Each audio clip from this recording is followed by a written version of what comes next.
Have a listen to this. Have a listen to this. Now, that kind of talk this week dragged Australia's share market to a two-year low. There are, of course, complex reasons for that. He was the big spender. The big spender. Doing the grocery shopping could take a huge chunk out of the family budget. And that's finance. Hello and welcome to Comedian versus Economist. We demystify the world of money and help you get a handle on the bigger picture. My name's Adam and we're joined, as always, by my little older brother and real-life economist, Thomas. Hi, Thomas. Yeah, g'day, Adam. How you going? Going well, thank you. Hey, Thomas, a lot of love for last week's episode. That was the one where a listener asked, I think you, it's fair to say, what's one thing you'd change about the economy? Turns out a lot of people liked your rant about making mortgages illegal.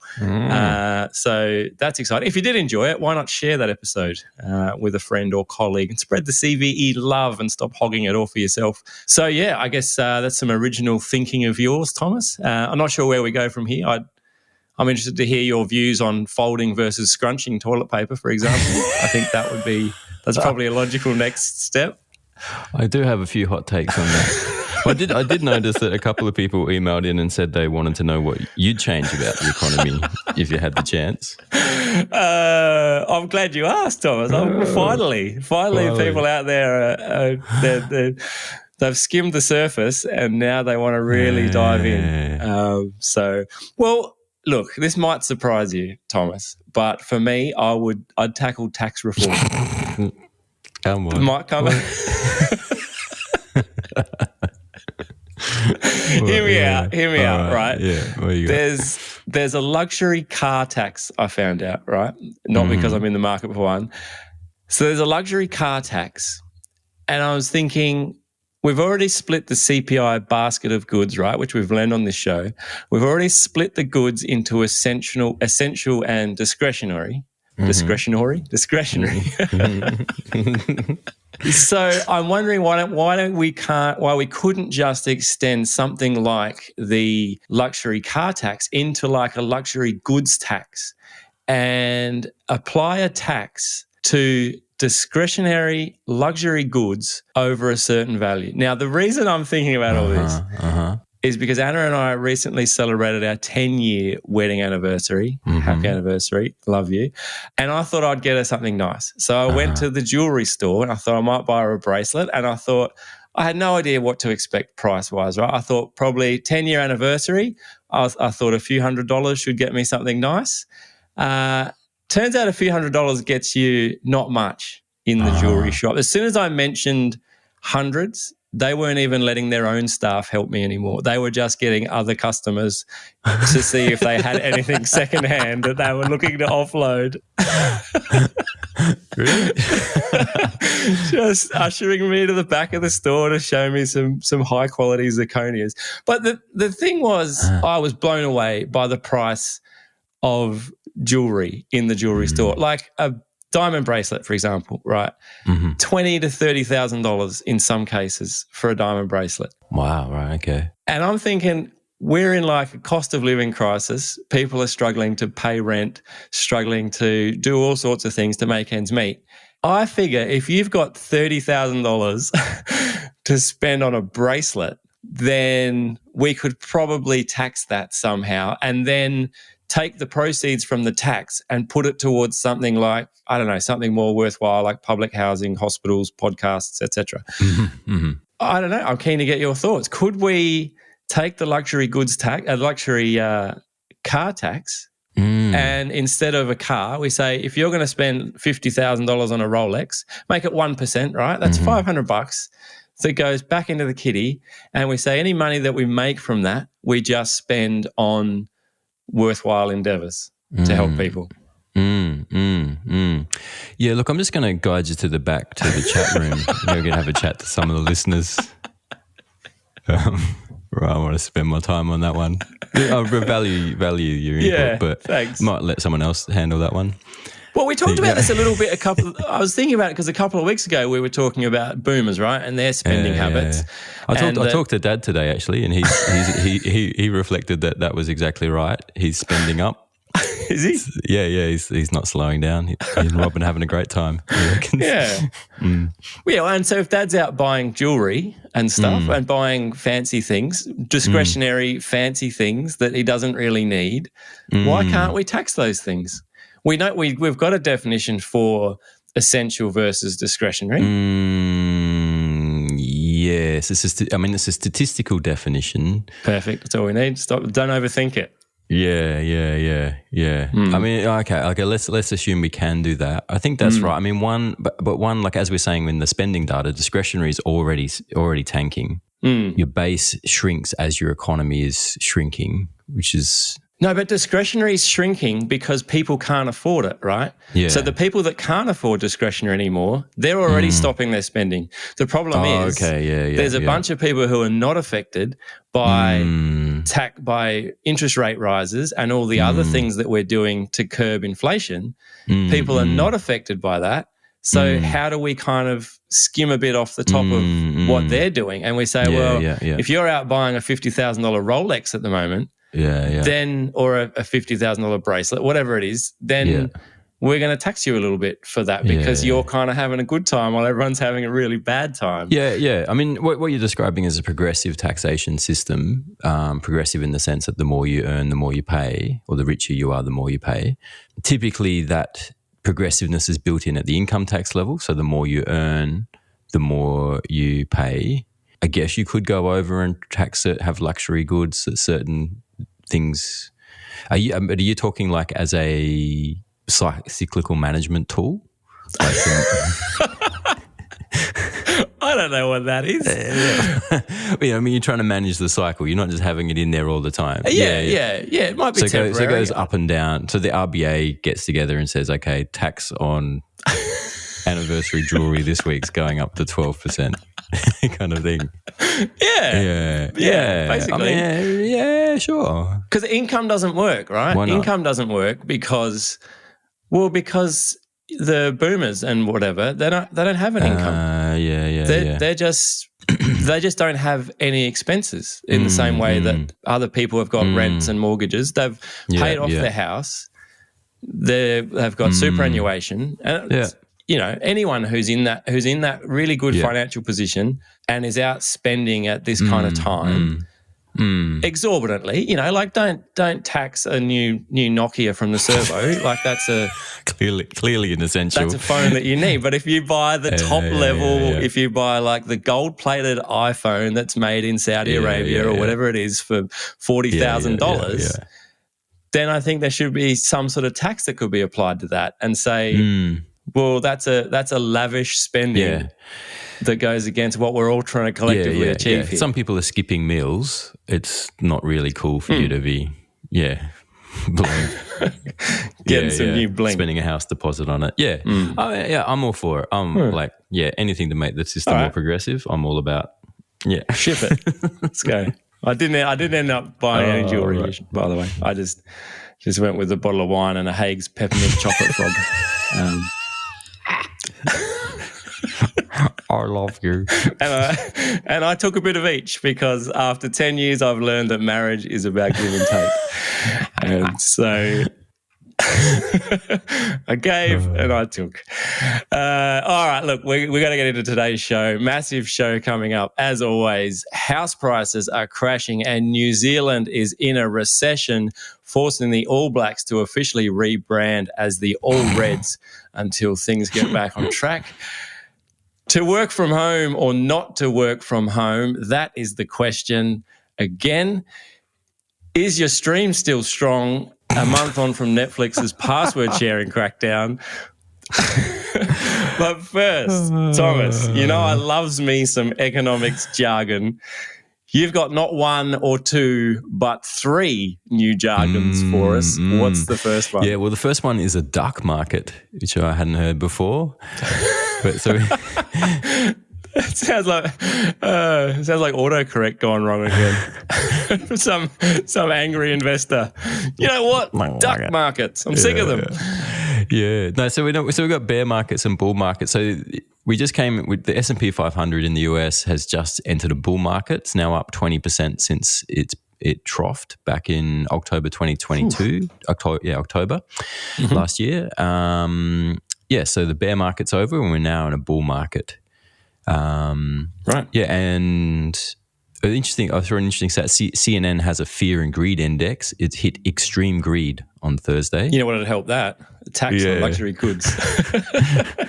Yeah. And bubbly stocks. What does the fear and greed index work on? I mean, what are we measuring there? What are we talking about? How greedy people are in terms of acquiring stocks, buying stocks? Is it a good time to buy? Is it a good time to sell? Right. Kind of thing. I don't know too much about it, but yeah.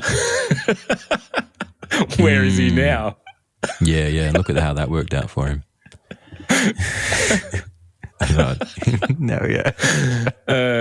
So we should be fearful then by that logic. Well, I mean, I think that's a reasonable take. I mean, it's an interesting market. I mean, it's interesting for a couple of reasons. One, like bull markets normally coincide with economic expansions, not contractions.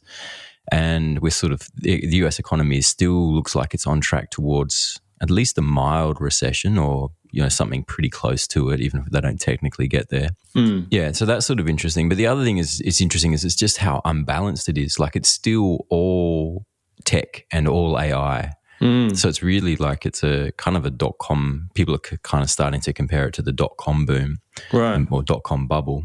Yeah, and so that's what's led Kevin Gordon, who's the senior investment strategist at Schwab.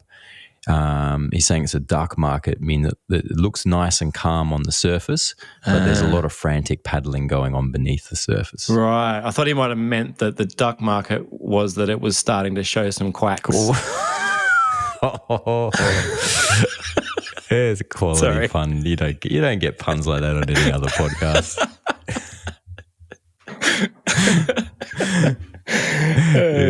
Sorry. Yeah. So I do apologise for that one. It was terrible. No, you don't. You love it. No, I do. Some are good. That one wasn't particularly good. But he's saying, so this just unbalanced. So everyone else is struggling. Everyone else is struggling with the earnings recession. Rate hikes are hammering consumers. They're cutting back on spending. So your basic consumer exposed corporation is struggling a bit and barely ticking along. But then tech and AI, it's booming. So that's our duck market. Okay, so that's duck market. What's the next one? Is the greedflation cycle. Greedflation. Okay. Greedflation. Have you heard this one before? No. So I've heard a lot of flations before on this show. Yeah, that's true. We have covered a lot of flations. Stagflation, shrinkflation, a lot of flations.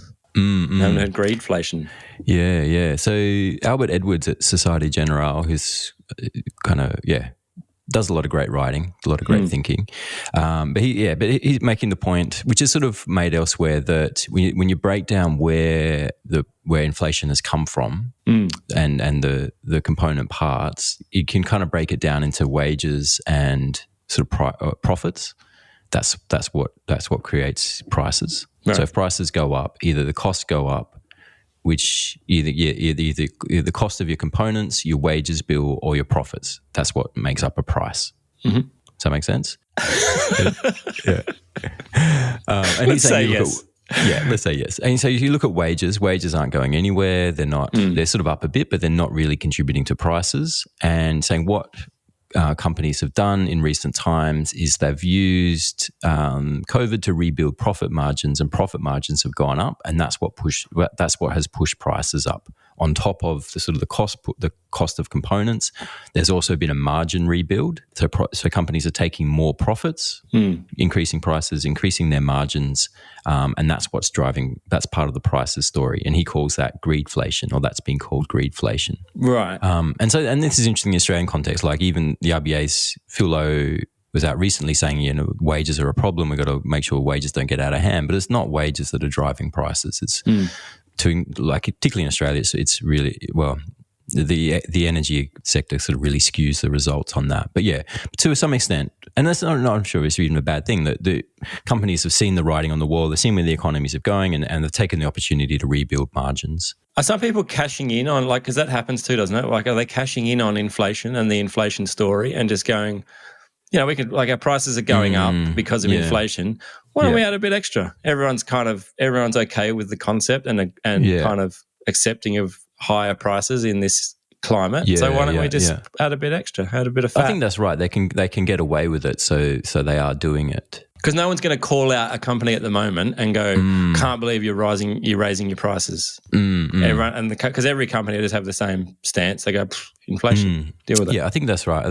I mean, they're doing that, and it's also it's good business practice because we are moving into potentially a recession. It's good to build up your cash buffers to protect yourself against that. So it's rational. Companies being rational with the current settings, but it does give us our greedflation, and it does give us what Edwards calls a greedflation cycle, and he's saying because they're increasing their margins and increasing profits, they're not responding to the downturn in spending by cutting jobs. So that's what. And you look at the developed economies, and unemployment's very low. So they're not cutting jobs because they've got this profit buffer. But it's really when companies cut jobs and unemployment goes up when you really get a recession, like a full. Not just a technical recession, but a full-throated recession. And saying falling profits typically precede recessions. And sort of the consequence of that is that we're not going to see rate hike relief until we hit profits, until profits start to fall. And when profits fall, unemployment will go up. And that's when our economy slows, and that's when our prices come down. So we need to sort of break that greedflation cycle before central banks will need to see that breaking before they can relax and stop hiking rates. But that might not happen for a while because of the profit margins boosting, and they're able to hold. They're not cutting staff like they normally do in a recession. Oh, sick. Yeah. So independent economist Tarek Brooker coined this phrase, saying it's Australia's in we're a burnout economy. Basically, we've got one foot on. Yeah, one foot on the accelerator, one foot on the brake. The brake is the RBA with rate hikes, and then on the accelerator side, we've got an immigration program running at record levels, and that's sort of. That strong population growth, so CommSec's chief economist Craig James said that strong population growth creates the risk of strong spending outpacing supply of goods and services, leading to higher prices and higher interest rates. So the idea there is that you've got strong population growth through immigration, even if per capita spending falls, because you've got the totals rising, total demand facing producers in the economy is the same or is going up, and that means you're not getting that reduction in earnings and reduction in profits, which creates that unemployment, which creates that recession and breaks the back of inflation. And so basically to the burnout economy, foot on the brake, foot on the accelerator. Right. And this is true even after we stop making Holdens in Adelaide. This is All right, Thomas, heading across the ditch now, and what's going on in New Zealand? Yeah, well, New Zealand, we learned last week, is in recession. Officially got that second quarter of negative growth, according to Stats NZ. Shout out to Stats NZ. We've got like the boring Australian Bureau of Statistics. In New Zealand, it's just Stats NZ. Statsons.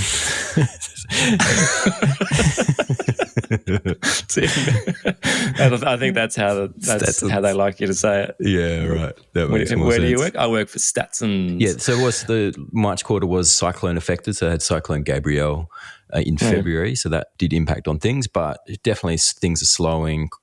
Consumer consumption's down. Consumer confidence is at recessionary levels. That's leading to a rise in business credit defaults. Credit defaults are up 13% year on year. So consumer-facing businesses are starting to struggle in New Zealand. What does that tell us about Australia or anything? Because for a long time, at least in the last few years, New Zealand's been a bit of a canary in the coal mine, hasn't it? Yeah, for Australia about what's about to happen. Yeah, they really led the way through COVID in all things. The property market launched ahead of Australia's. Then the RBNZ started hiking rates well ahead of the rest of the world. They had a good prime minister before we did. Yes, they do. No, right on there. Who's since quit. Nothing good lasts forever.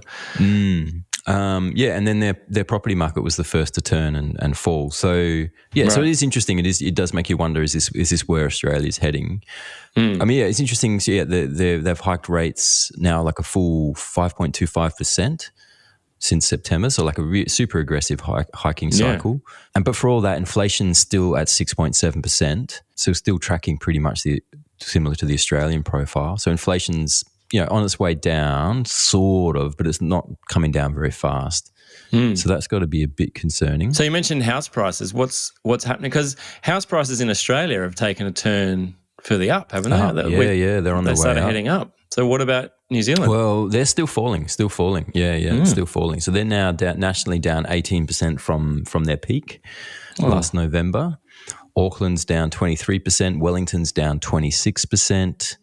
Yeah, from everywhere from Taranaki to Bay of Plenty, it's all deeply negative. I think they're changing the name of Bay of Plenty to Bay of Just a Little Bit, actually, because it's been a tough time. Just a little bit, actually. Have you got any data on Hobbiton in New Zealand? No, I don't. Do we know how the hobbits are faring in... You want to buy a hobbit hole. Right, that's a big drop though. Yeah, and they're still falling, so they haven't turned, which is interesting. But there's sort of the big difference with New Zealand is the extent of how much, like the weight of fixed rates. So fixed rates account for 90% of the market. Wow. Yeah, 90%. I think 90% of the market's on a 2-year fixed rate. In Australia, that blew up in COVID, but typically it's about 30% you can think of as being a normal share of fixed rate mortgages. So, most of the market's on variable rates. Yeah. So because they had such a massive fixed rate sort of market, when one of the first things central banks did during COVID is they tanked fixed rates, which we saw in Australia. But but that had a massive impact on New Zealand, and New Zealand house prices boomed 40% on the way up. Okay. And so now that rates are rising, that's unwinding. And right, so they're down 18% or whatever you said, but that's only down 18 off the 40 that they put on during COVID. Is that right? Yeah, that's right. Yeah. So they're still up like 25, 30% or something on pre-COVID levels, which is probably about where Australia is. Okay. So no one's pawning the one ring to rule them all anytime soon. Yeah, but I don't know. There's this fixed rate reset. So they've got because we talk about the fixed rate reset in Australia, people coming off those super cheap fixed rates back to higher variable rates. In New Zealand, it's like epic. So they're coming off rates of about 2.5% to now something north of 7%. Yeah, wow. And the RBNZ reckon that of the people doing the reset, an estimated 46% of those are facing the prospect of paying half of their after-tax income on interest payments. Whoa. Yeah, so right. 50% of your after-tax income on interest payments. On your mortgage. Yeah, but with a really ugly tail, because 13% of those are going to spend more than 70% on interest payments. Ah, what? Yeah. So I don't know how that ends. Like that's got to be pretty bumpy. Yeah, I don't think that ends very well. I think when people have looked at the data for Australia, I've never seen anything quite that scary. So it'll be interesting to see. I know, but I guess, because people bought at the peak, so people who bought when they were up 40%, they paid a lot. I mean, were they paying overs, or was it just like, will they return to that sort of level anytime soon, or is this a temporary thing and they'll turn around like Australia's turning around, or is that kind of... I expect at some point, but I think the fixed rate reset is going to put further downward pressure on prices. So I'd expect Kiwi prices to fall further before they turn around. Yeah, I mean, and they're coming into recession, like they've just entered recession, and the consumer's sort of buckling. There's not a lot to sort of drive prices forward from there. So people who bought right at the peak, they're the ones, facing 70% of their income going on interest payments. Yeah, right. That's what, yeah. All right, well, more good news this week on CVE. Your home of good news and fun times. On that note, why don't we take a break here? We'll grab a word from this week's sponsor, and we'll be back looking again at remote work and the future of it, as well as what's happening with Netflix and their password sharing crackdown. Back with more right after this. Welcome back. You're on Comedian versus Economist. You can send us an email, cve@equitymates.com, or via the website, equitymates.com/CVE. You'll also find us on Instagram and Facebook at CVE Podcast. But getting quick, because just a reminder, we are going on a couple of months hiatus at the end of next week. Next week will be our last show for a couple of months, but we will return.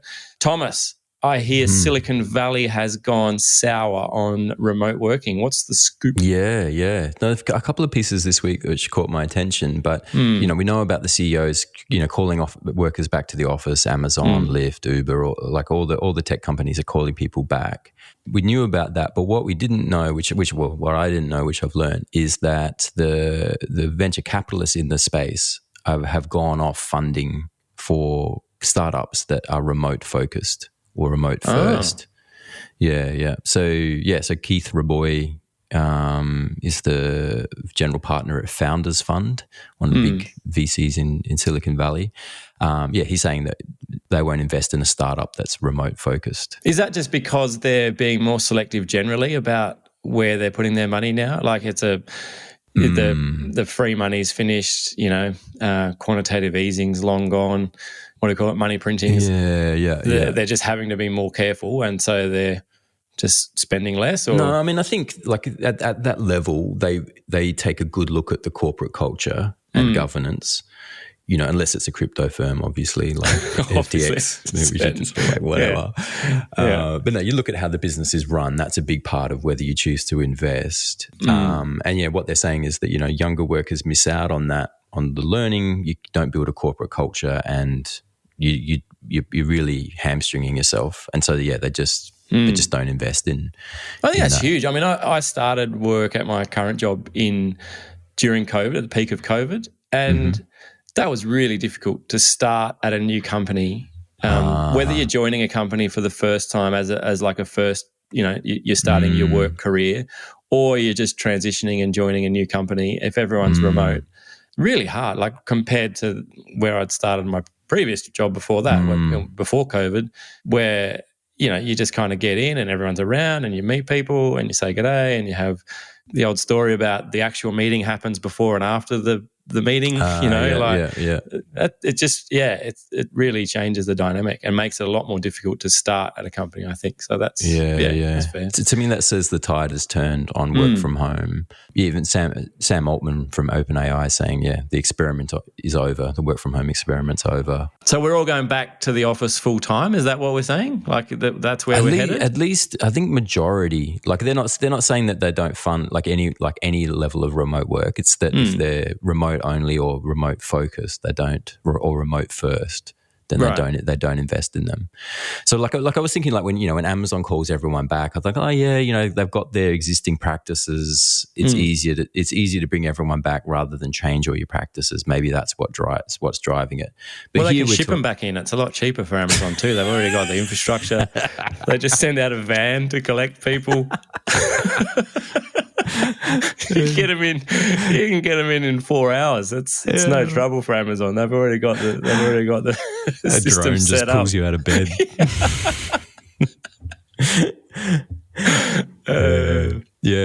But for me, like if it's at the new company level and they're just saying it's just they're not investing it, to me that says that it's not viable. Like it's definitely not viable. And if this is the tech sector saying this is Silicon Valley. If it's not working in Silicon Valley, it's not going to work anywhere else, I think. So, or the rest of the world will follow. So why is it not viable? Well, this is where I think what Paul Graham, who co-founded Y Combinator, it's like the big startup. They did Airbnb and Stripe and a bunch of others.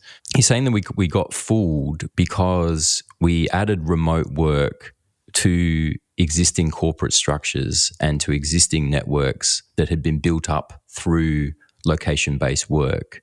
And then you had teams that were already working together, who already knew each other, had already jammed out all that stuff. And then you made them remote. And for a long while, they just got on with doing what they were already doing and they were fine. And so you're saying remote work does work initially if you start with a system already healthy from in-person work. Ah, okay. Yeah. Whereas if you're building a new company and everyone's remote, then it's a different story. You don't have all that to begin with. Yeah, that's right. And you can't build it if you're remote only is what they're saying. That's interesting. Yeah. And this is one of these cases where you realise Dad was right all along. Like One of these cases, like there's a lot of those. but he was saying this. He was saying for a while that he couldn't see how remote working could continue. And I was like, I don't know. I think, there's a lot of, benefits to it. But he's saying you can't build the corporate culture, and that's what's important. And I think this is the recognition of that. So Silicon Valley's like going, yep, that's right. Is it just a corporate culture thing, or is it a productivity thing as well? I read an interesting piece by Kevin Drum who did like a meta-analysis and looked at all the studies that are out there. And he said that there's four bad things. Right. One is that remote work is bad for new hires and juniors in corporate culture. So that's the point that the Silicon Valley guys are making. Difficult to do team building days too, isn't it? Like it's very difficult to do paintball online. It's through Zoom. Haven't you ever played Call of Duty? Of course. Yeah. Yeah, I don't know. For some reason, people are much more willing to go paintballing than play Call of Duty. Right. Yeah. So that's one. But so two is that that even workers aren't enjoying remote working, saying that it causes different problems. I saw a study from McKinsey saying more people complain about a hostile work environment when they're working from home than they do in the office. Yeah. I can relate. When my kids are fully home, remote, it's not pleasant. Yeah, 29% of fully remote workers said a hostile work environment was a problem, compared to 26% for really in-office workers. Yeah. Yeah. I mean, obviously they're talking about their relationships with their co-workers, surely. And I think that is true, because it's you miss out on just the little incidental stuff, the sort of the g'days and what do you get up to? You just land in a meeting with people and you're like, we better start talking shop straight away. It kind of can be more hostile, because you kind of lose a lot of the pleasantries of being around people. Yeah. But interesting. Yeah. It's a good stat. I like it. Yeah, I mean, we had that stat a while ago about workers' mental health problems through isolation, particularly in tech. Yeah. So I think that's the thing. Yeah, and then there's sort of other studies which aren't conclusive, but sort of suggest that people work less, spend less hours actually working, and that productivity actually goes down. I've got a theory. Do you want to hear my theory? No. I've got a theory, and I don't know whether this has been taken into account. We all want to point the finger at the big change during COVID, which was remote work. But the big change that happened, remote work or otherwise, was the move to collaboration platforms like Teams and Slack. And my theory is that remote work or otherwise, work is so much less productive and more painful because of constant interruptions and constant connectedness with other people wherever they are, home, work, next to you, whatever, little messages popping up all day, every day. And because I was reading this other thing about time management and productivity, and kind of going, you're more productive if you slow down and you kind of do less things at once. And I think the big change that happened with COVID and work from home was the deployment of these collaboration tools to keep everyone connected. Right. Because it used to be that you'd be in a meeting and you were in a meeting. Now you're in a meeting and someone's like, hey, can you just talk to me about the document I just sent you? Can you review this thing? I want to chat, and now you're trying to do three things. You're in the meeting, you might be trying to listen to that, you might be working on something as well, and now someone else is asking you to do something.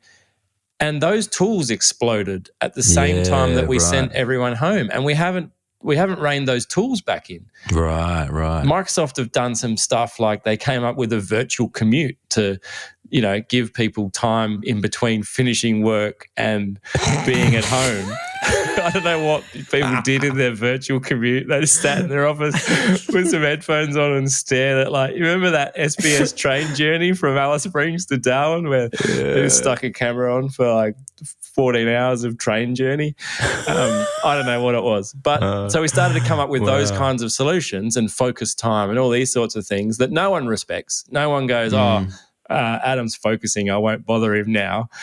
People just ping messages off all day, every day. And I get it, you can control the intake and whatever, but most people don't. And so to me, that was a huge thing that changed. Yeah, right. at the same time that interesting. we sent everyone home. Yeah.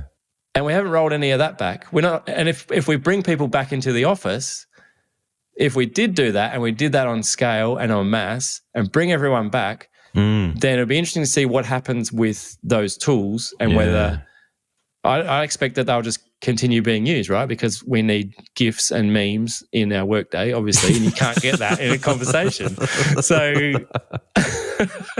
did someone say productivity?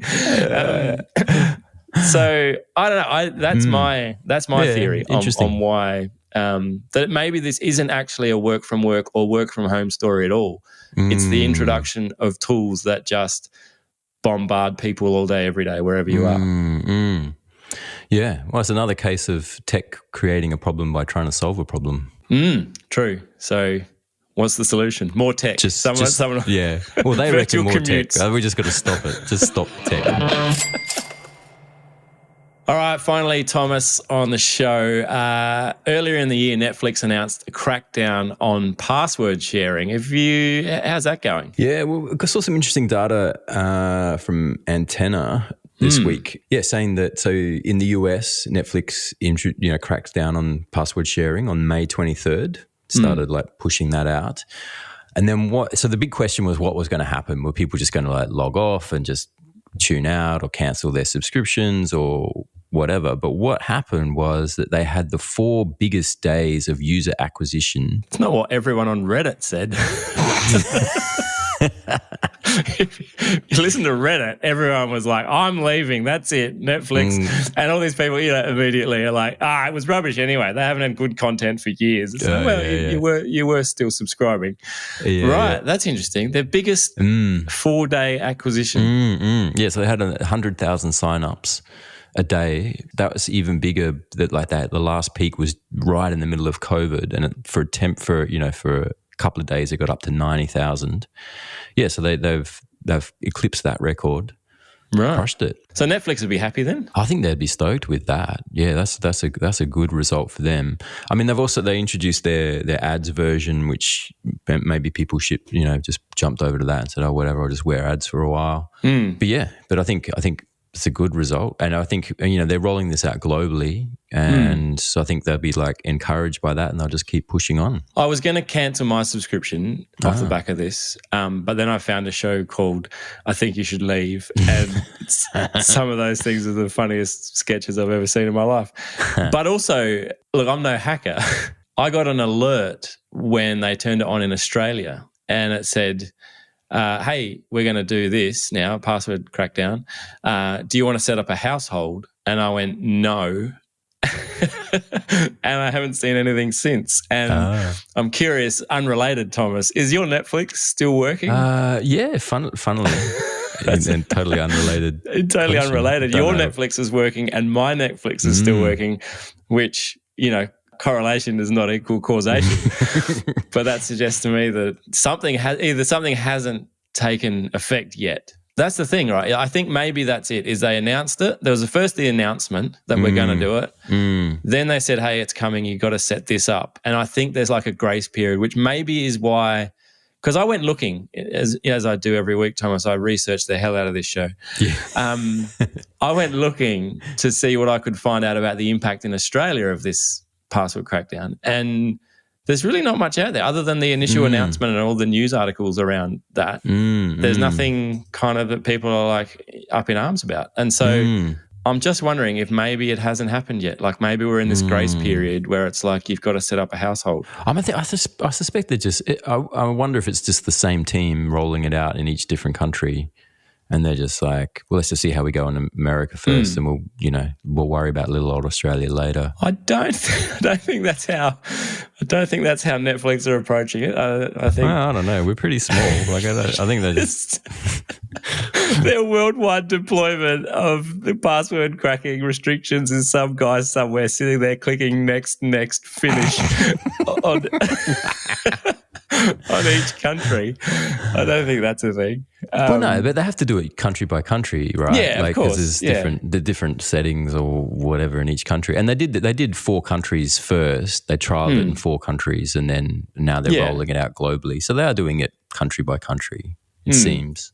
But, yeah. I don't know. I did have a look at Reddit. There's a couple of good comments. Justifiable said, "It's a good thing I live," in double quotes, "in Turkey."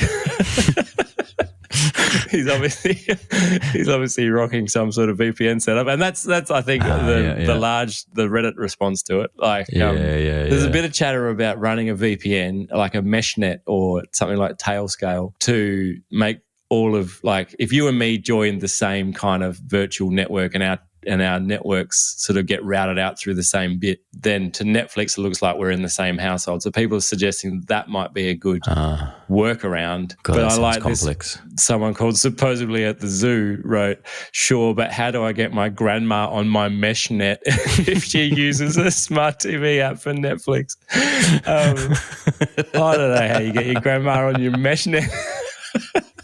And I think that might be what Netflix is relying on. I think even if you set up a mesh net. Yeah, you just got to put a little bit of friction in that system and biggest ever user acquisition on record.